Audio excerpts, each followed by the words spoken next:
bismillaahi raxmaani raxiim waa mar kale iyo barnaamijkiinii awoodis qaybtiisii toddobaad. qaybtan toddobaad aynu maanta waxaynu ku eegaynaa sidee ku noqon kartaa qof soocni shaqo ku tilmaaman si wanaagsanna u gudanaya shaqadiisa. dabcan qof waliba waxa uu jecel yahay ama uu ku taamaa sidii uu ku heli lahaa shaqo sharaftiisa bisha, horumarkiisa caawisa iyo khibradiisa dhista.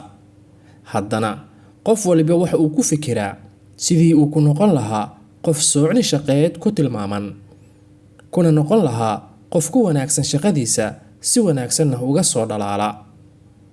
haddaba waxaa jira tallaabooyin dhowr ah ee uu qaado qofka ku taamaya soocnida shaqo, waxaana diradda ku saaraynaa qodobo iyo tallaabooyin dhowr ah ee qofka laga doonayo inuu raaco. waxaana ka mid ah qodobka koowaad, in loo guto shaqada sida ugu wanaagsan uguna dhammaystiran. qof waliba waxaa waajib ku ah in shaqada uu qabto inuu ugu istaago sida ugu wanaagsan uguna dhammaystiran. waxaana ka mid ah tallaabooyinkan soo socda. tallaabada ugu horeysa, ilaalinta ballanta. tilmaamaha wanaagsan ee qofka shaqaynaya ayaa waxaa ka mid ah soo xaadirida shaqada iyo shirkaba waqtigii loogu talagalay oo loo xadiday. ma noqdo qof soocni ku naalooda ama shaqadiisa si wanaagsan u guto qof ka soo daaha shaqadiisa ama shirkaba si joogto ah. sidaa darteed qofka shaqaalaha ahi waxaa laga rabaa inuu aroortii hore hurdada ka tooso, uuna shaqada u kalaho waqti munaasib ah. waxaana muhiim ah in waqtiga shaqada loogu talagalay in la galo laga hormaro, waayo waxaa dhici karta gaaridda shaqada waqtigii loogu talagalay caqabad inay ku timaado. waxaana intaasi sii dheer inay muhiim tahay waqtiga shaqada ama shirka aad goobta joogto 5 ilaa 10 daqiiqo ka hor. halkaana waxaa maamulaha ama agaasimaha shaqada ka yeelaysaa inuu ogaado inta ay la eg tahay dhabnimada shaqada qofka shaqaalaha ah. tallaabada xigta ayaa waxay tahay xaqiijinta shaqo ee qof ahaaneed.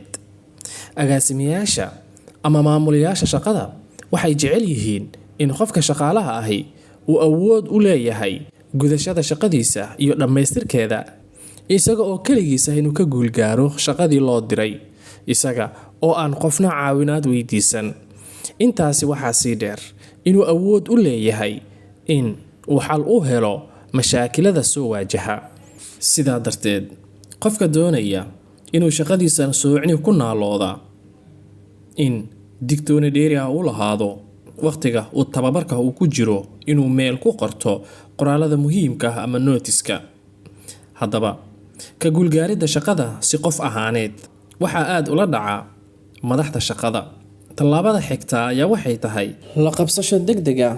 mararka qaar ayaa waxaa laga yaabaa inay shaqada ku timaado isbeddel, sida qaabkii caadiga ahayd ay u socon jirtay shaqada iyo siyaasadeeda, ama isticmaalka nidaamka kombiyuutar kale.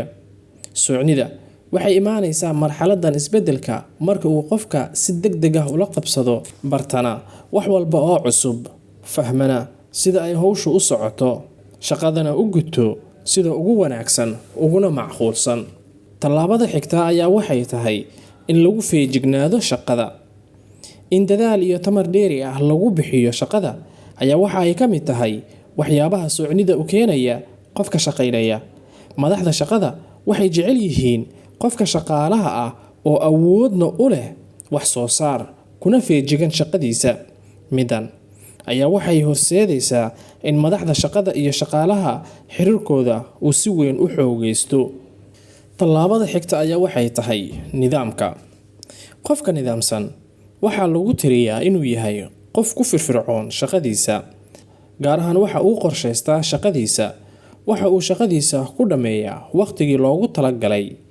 qofka nidaamsani waxa uu samaystaa jadwal shaqo oo waqtiyeysan oo isaga u gaara, waxa uuna leeyahay waqti u xadidan oo uu kaga jawaabo iimaylada loo soo diray 24 saac gudahooda. tallaabada ugu dambeysa ayaa waxay tahay awoodda kormeerka. awoodda kormeerka ayay qofka waxay siinaysaa inuu qofka ku feejigan yahay shaqadiisa, isaga oo ilgaar ah ku eegaya faahfaahinta dhammaan shaqada uu qabanayo, mana aha qof kala daadsan.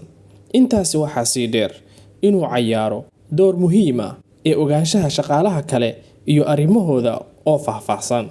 Qodobka labaad ayaa waxa uu yahay qabashada shaqo sax ah. Qofka soocani oo shaqadiisa sida wanaagsan u guta iyo qaab sax ahba waxay ka yeelaysaa shaqadiisa inuu noqdo qofka dadka ka soocan oo shaqadiisana ku wanaagsan yahay. Midaana waxay keenaysaa ama noqonaysaa sidani soo socota. Tallaabada ugu horeysa ayaa waxay tahay shaqo jacayl. Waxaa waajiba in xamaasada shaqada loo hayo aysan noqon mid la matalo ama faalsa. Qofka doonaya inay shaqadiisa ka dhigto mid soocan oo si wanaagsan u guta waxa uu dareemaa dareen xaqiiqi ah oo shaqo jacayl ah. Shaqadiisana u guto si firfircooni ay ku jirto.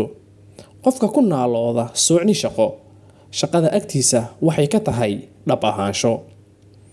Tallaabada xigta ayaa waxay tahay fikir hal abuur leh.